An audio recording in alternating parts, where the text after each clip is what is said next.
Assalamualaikum warahmatullahi wabarakatuh. Selamat pagi Sobat Himawar, welcome back to Himawar Official. Perkenalkan, nama saya Musafiro atau bisa dipanggil Iro.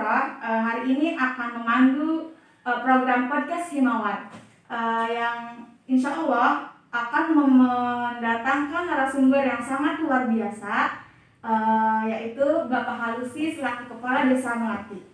Halo, selamat pagi Pak. Pagi. Bisa perkenalan dulu ke kamera supaya orang-orang pada tahu. Baik, terima kasih saya ucapkan kepada Himawar yang pada kesempatan hari ini kita bisa berbincang-bincang. Nama saya Halusi, Kepala Desa Melati dan sekaligus merangkap Ketua Apresi Kecamatan Maringgo.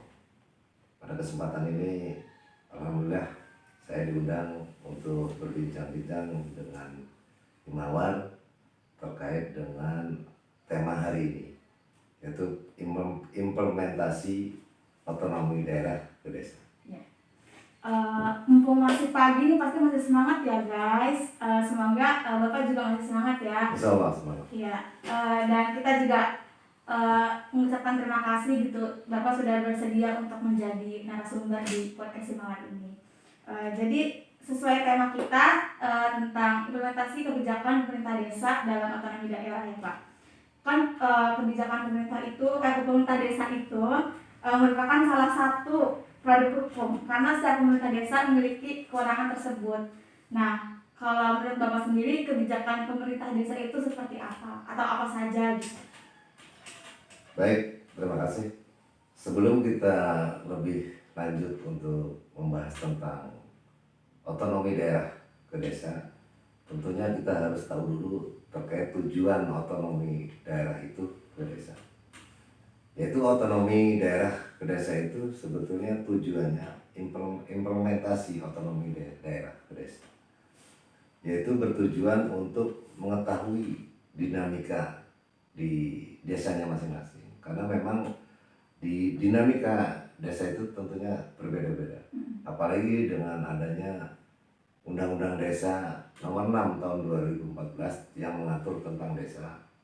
Ada desa adat, ada desa bermacam-macam yang diatur dalam Undang-Undang Desa itu.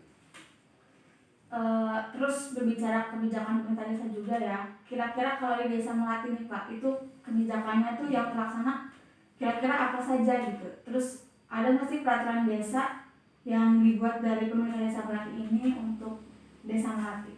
Baik. Kalau terkait kebijakan pemerintah desa, itu tentunya sudah banyak hal yang kita lakukan terkait yang menyangkut dengan kebijakan ke masyarakat terutama. Kalau pemerintah desa tentunya dalam hal kebijakan-kebijakan itu kita tidak terlepas dari undang-undang yang mengatur tentang kebijakan itu. Dalam hal ini kita yang sudah kita lakukan terkait kebijakan-kebijakan tentang kebijakan pembangunan, kebijakan terkait dengan kebijakan pemberdayaan masyarakat, itu yang sudah kita lakukan di Desa Melati. Dalam kaitan dengan perundang-undangan atau terkait dengan perdes, kalau di desa itu kan setiap ada kegiatan-kegiatan yang mesti kita harus perdeskan, itu kita atur dalam perdes.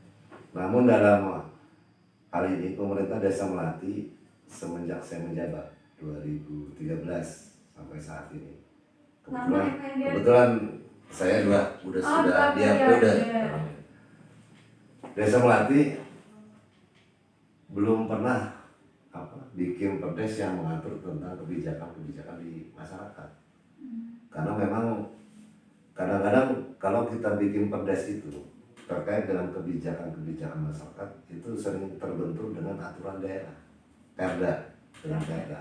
Maka dari itu paling kita dalam hal ini kita bikin perdes terkait dengan rancangan APBDes, penetapan APBDes, terus terkait RKPDes, itu yang sering kita lakukan. Karena di luar itu kita sering pengkajian untuk membuat perdes terkait dengan kebijakan-kebijakan kita yang di desa itu sering berbenturan dengan aturan di kabupaten. Maka dari itu dalam hal ini terkait dengan perdes kebijakan itu kita belum pernah buat. Oh, belum. Ya dengan alasan bukan berarti kita tidak mau untuk membuat itu. Namun seringnya itu, Alasan ya. ya karena memang kebijakan-kebijakan yang sering kita lakukan di desa itu hampir sama dengan kebijakan-kebijakan apa yang Daerah. di daerah. Jadi aturan-aturan itu kita mengacunya ke Perbu, ke Perda. Jadi itu yang jadi acuan. Oh, iya. Terus kalau dari masyarakat desa Melati ini gitu ya, kalau misalkan dari pemerintah desa ini membuat kebijakan, kira-kira masyarakatnya ini menerima nggak tuh Pak? Atau biasanya ada aja yang komen kayak gitu kan? Dalam kebijakan pemerintah desa, tentunya saya selaku kepala desa tidak bisa memutuskan sendiri. Kita harus melibatkan semua unsur masyarakat, terutama yang menjadi mitra kita di desa itu kan BPD. Itu yang kita ajak untuk berbicara mengenai apa kebijakan kita yang akan kita lakukan di masyarakat. Tentunya dalam kebijakan-kebijakan itu kita harus mengumpulkan perwakilan masyarakat, tokoh masyarakat, tokoh agama, tokoh pemuda untuk membahas terkait dengan kebijakan desa yang akan kita lakukan ke masyarakat.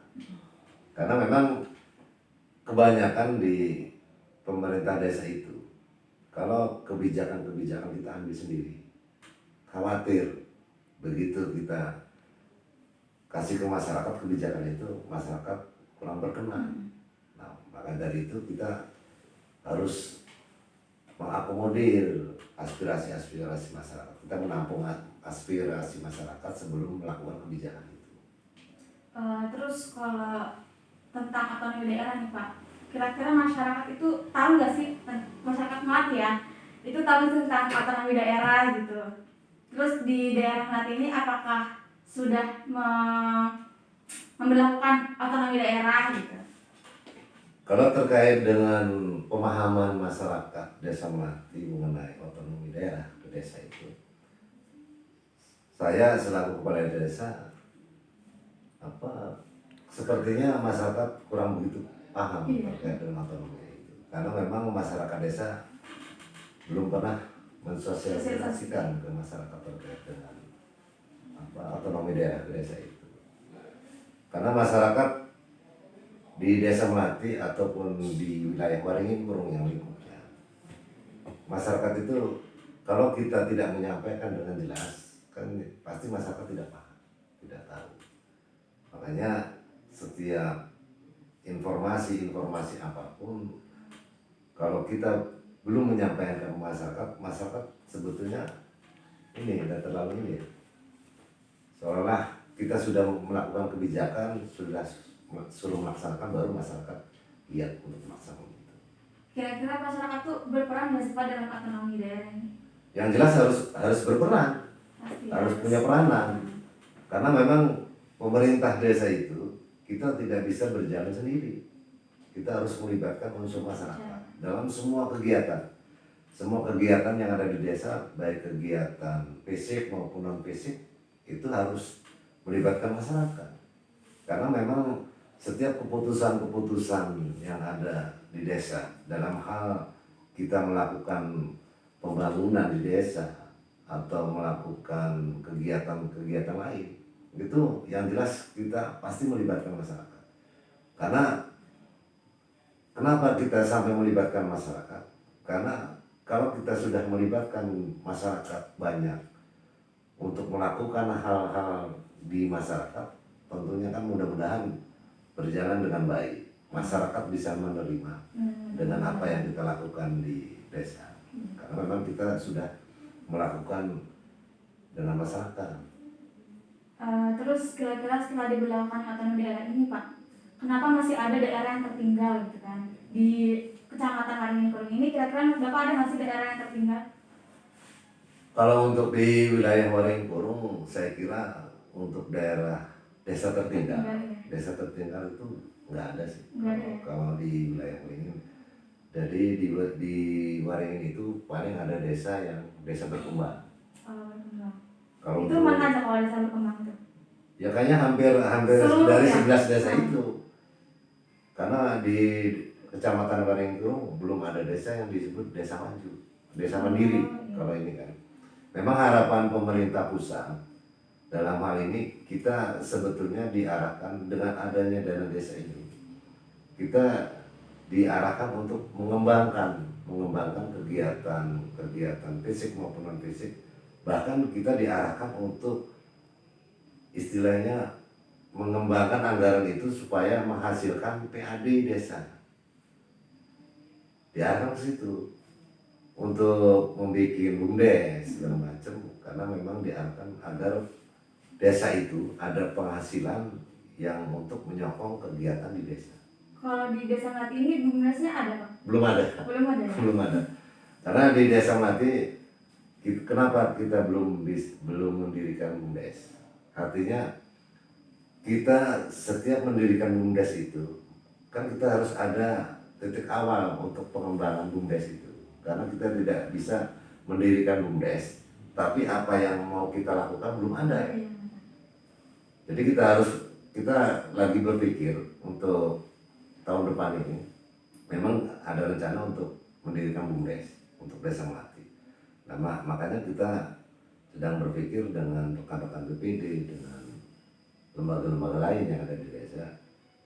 Artinya apa yang harus kita kembangkan di wilayah Melati untuk dijadikan BUMDes agar desa Melati ini bisa menghasilkan PAD buat desa.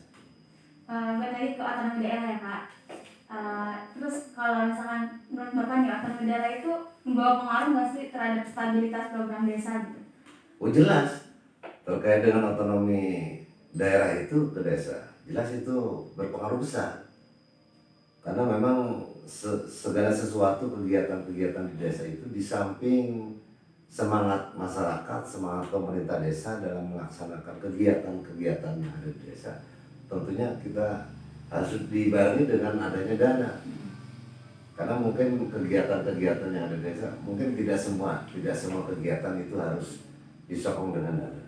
Tapi pada intinya kalau dalam hal pengembangan desa, atau kemajuan desa, kemajuan perekonomian desa itu kan di samping kita peningkatan sumber daya manusianya, kita juga harus didukung dengan anggaran itu untuk mensupport kegiatan-kegiatan yang perlu kita kembangkan di masyarakat. Karena di desa Melati ini kegiatannya yang pernah terlaksana gitu, itu apa aja Pak? Kalau di desa Melati terkait dengan pemberdayaan, kalau kita berbicara pemberdayaan, kita pernah melakukan kegiatan di tahun 2017. Kita telah melaksanakan pemberdayaan pelatihan menjahit ibu-ibu di tahun 2017.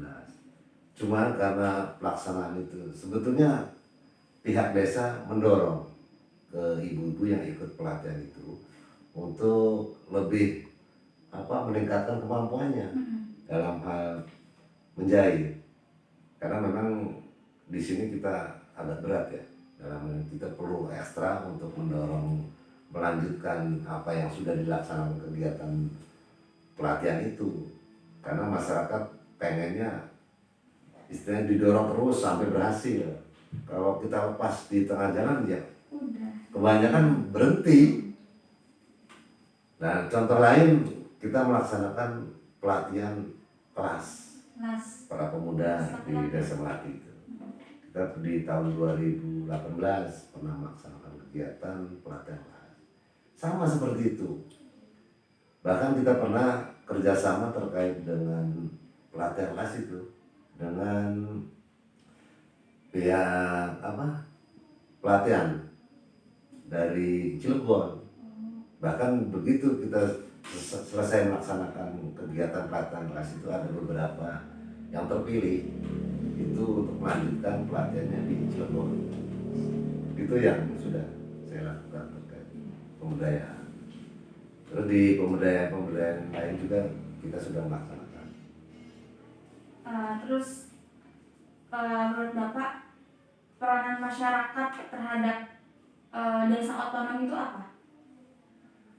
Yang jelas terkait dengan peranan masyarakat, terkait yang menyangkut dengan kegiatan pemerintahan desa. kalau berbicara dengan otonomi daerah mungkin masyarakat banyak yang belum paham terkait itu. Namun secara nyata di lapangan setiap kegiatan-kegiatan di masyarakat terkait dengan kegiatan desa itu masyarakat sekarang udah antusias untuk membantu melaksanakan kegiatan-kegiatan desa. Apalagi di bidang fisik ya, kegiatan fisik itu masyarakat responnya bagus terkait itu. Karena memang di samping kita memberdayakan wilayah masyarakat wilayah setempat untuk mendapatkan penghasilan dalam hal kegiatan itu, namun keuntungan-keuntungan di masyarakat terkait dengan pembangunan itu sangat dirasakan manfaatnya bagi masyarakat. Tadi kan kata apa juga masyarakat tuh masih awam ya tentang otonomi daerah ini.